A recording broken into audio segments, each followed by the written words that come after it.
یہ مسلمانوں کی سب سے مضبوط اور سب سے زیادہ عرصے تک قائم رہنے والی سلطنت تھی۔ اس کی حدود 3 بر اعظموں پر پھیلی ہوئی تھی۔ خدا نے اس سلطنت کو ایک کے بعد ایک ایسے قابل اور عظیم فرما رواؤں سے نوازا کہ جنہوں نے اس کی شان و شوکت کو عروج تک پہنچا دیا تھا۔ آئیے شروعات کرتے ہیں سلطنت عثمانیہ کے پہلے امیر عثمان غازی سے۔ عثمانیوں کے آباء و اجداد دراصل کردستان میں بسنے والے چرواہے تھے۔ جب چنگیز خان نے ان کے علاقوں پر حملے کیے تو یہ وہاں سے منتقل ہو کر ارطغرل نامی شخص کی قیادت میں موجودہ ترکی کے علاقے اناتولیا آ گئے۔ اس وقت یہ قبیلہ 100 خاندانوں اور 400 گھڑ سواروں پر مشتمل تھا۔ اس علاقے میں ترکی نسل کے ہی لوگوں جنہیں سلجوقی کہا جاتا تھا کی بادشاہت قائم تھی۔ سلجوقی حکومت اپنا عروج گزار چکی تھی۔ سلجوقیوں نے عالم اسلام کو الپ ارسلان جیسے بادشاہ دیے تھے، جنہوں نے صرف 15,000 کے لشکر کی مدد سے رومیوں کے 1 لاکھ جم غفیر کو عبرتناک شکست سے دوچار کیا اور رومیوں کو اپنا باج گزار بنا لیا تھا۔ مگر اب یہ حکومت ایک طرف تاتاری یعنی منگولوں کے حملوں اور دوسری طرف رومیوں سے برسر پیکار ہو کر روز بروز اپنے زوال کی طرف گامزن تھی۔ جب ارطغرل اپنے مختصر سے قبیلے کے ساتھ اناتولیا پہنچے تو یہاں 2 گروہوں میں خون ریز جنگ جاری تھی۔ ایک طرف رومیوں کا لشکر جرار تھا اور دوسری طرف سلجوقیوں کی چھوٹی سی فوج۔ ارطغرل چونکہ فطرتاً ایک بہادر انسان تھا، اس نے کمزور اور چھوٹے گروہ کا ساتھ دیا۔ قسمت اس کے ساتھ تھی، اس لیے فتح نے ان کے قدم چومے۔ سلجوقی سلطان علاء الدین نے ارطغرل کی بہادری سے خوش ہو کر اناتولیا کی مغربی سرحدوں پر اسے اور اس کے قبیلے کو جاگیر عطا کی۔ اس طرح سلطان علاء الدین کو بھی ایک طاقتور حلیف مل گیا۔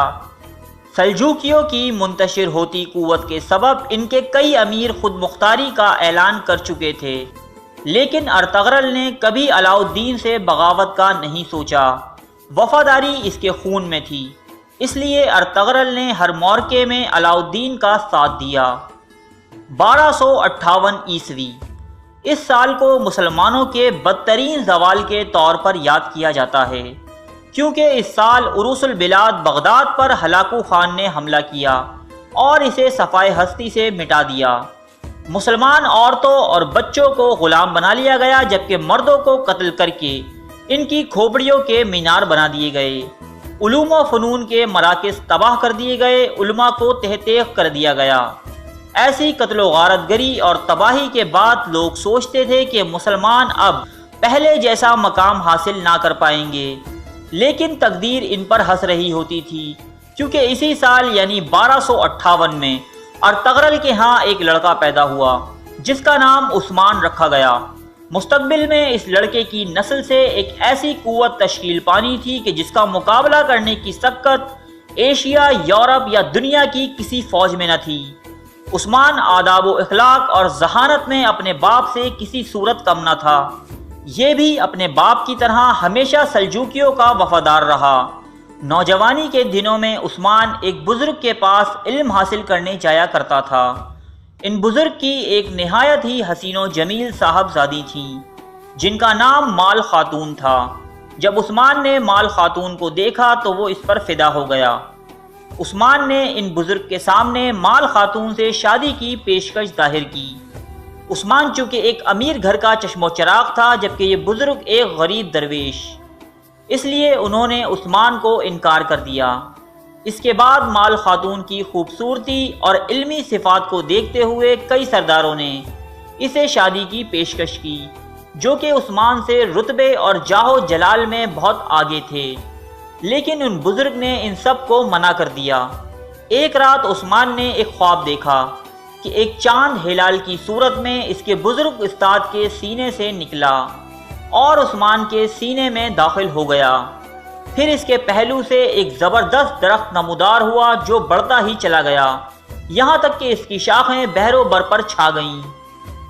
درخت کی جڑ سے دنیا کے 4 بڑے دریا دجلہ، فرات، نیل اور ڈینیوب بہہ رہے تھے، اور 4 بڑے پہاڑ کوہ کاف، کوہ بلکان، کوہ طور، اور کوہ اطلس اس کی شاخوں کو سنبھالے ہوئے تھے۔ یکدم ایک ہوا چلی اور اس کی پتیاں اڑتی ہوئی ایک عظیم الشان شہر کی جانب چلی، جو کہ 2 براعظموں اور سمندروں پر واقع تھا اور ایک انگوٹھی کی طرح دکھائی دیتا تھا۔ عثمان اس انگوٹھی کو پہننے ہی والا تھا کہ اس کی آنکھ کھل گئی۔ اس نے یہ خواب اپنے بزرگ استاد کو سنایا تو اس جہاندیدہ شخص نے عثمان کے عظیم الشان مستقبل کو دیکھتے ہوئے اس سے اپنی بیٹی کی شادی کرنے کی درخواست قبول کر لی۔ ابھی تک عثمان سلجوقیوں کے صرف ایک جاگیردار کی حیثیت رکھتا تھا، لیکن سن 1300 میں تاتاریوں نے ایک زبردست حملے کے ذریعے سلجوقی سلطنت کا مکمل خاتمہ کر دیا اور سلطان علاء الدین مارا گیا۔ اب عثمان مکمل طور پر خود مختار تھا۔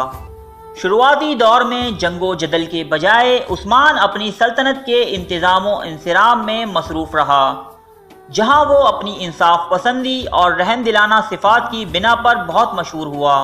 اسے مسلم اور غیر مسلم دونوں میں نہایت احترام کی نظر سے دیکھا جاتا۔ البتہ دوسرے ترک سرداروں نے اس کی خاموشی کو اس کی کمزوری سے تعبیر کیا اور رومی قلعے داروں سے اتحاد کر کے اس کی حکومت پر حملہ آور ہوئے، لیکن یہ ان کی سب سے بڑی غلطی ثابت ہوئی۔ عثمان نے یکے بعد دیگرے ان تمام سرداروں کو شکست دی اور وہ قلعے پر قلعے فتح کرتا چلا گیا، یہاں تک کہ قیون حصار کے مقام پر شہنشاہ قسطنطنیہ کی فوجوں سے اس کا سامنا ہوا۔ یہاں بھی اسے شاندار کامیابی حاصل ہوئی۔ اس کے بعد رومیوں نے تاتاریوں کو عثمان کے خلاف حملے پر آمادہ کیا۔ عثمان نے اس جنگ میں اپنے بیٹے اور خان، جسے مستقبل کا سلطان بننا تھا، اس کو مقابلے کے لیے بھیجا۔ اس نے اپنے باپ کے نقش قدم پر چلتے ہوئے تاتاریوں کو ایسی عبرتناک شکست سے دوچار کیا کہ وہ دوبارہ ادھر نہ بھٹکے۔ رومی حکومت کے کئی علاقوں کو فتح کرنے کے بعد عثمان نے بروسا شہر کا محاصرہ بھی کر لیا۔ یہ محاصرہ 10 سال تک جاری رہا، یہاں تک کہ عثمان کی موت کا وقت قریب آ گیا۔ عثمان نے اپنے بیٹے اور خان کو بلا کر اپنی آخری خواہش ظاہر کی کہ وہ بروسا شہر میں دفن ہونا چاہتا ہے۔ اب یہ ایک بیٹے کا امتحان تھا۔ عثمان کے بیٹے اور خان نے بروسا پر نہایت ہی کامیاب حکمت عملی کے ساتھ حملہ کیا، اور جو کام اس کا باپ 10 سال میں نہ کر پایا تھا چند ہی دنوں میں کر دکھایا۔ بروسا فتح ہوا اور امیر عثمان کو یہاں دفن کیا گیا۔ عثمان نے اس سلطنت کی بنیاد نہایت نیک نیتی سے رکھی تھی، جس کا مقصد ترویج اسلام تھا، اس لیے اس کی سلطنت تاریخ کا ایک سنہرا باب بن گئی۔ اس کی تلوار ہر نئے بادشاہ کی کمر سے باندھی جاتی اور دعا کی جاتی کہ اللہ تعالیٰ اس میں بھی عثمان جیسی خوبیاں پیدا کرے۔ اس کی قائم کردہ سلطنت کے اثرات آج تک دنیا میں موجود ہیں۔ دوستو،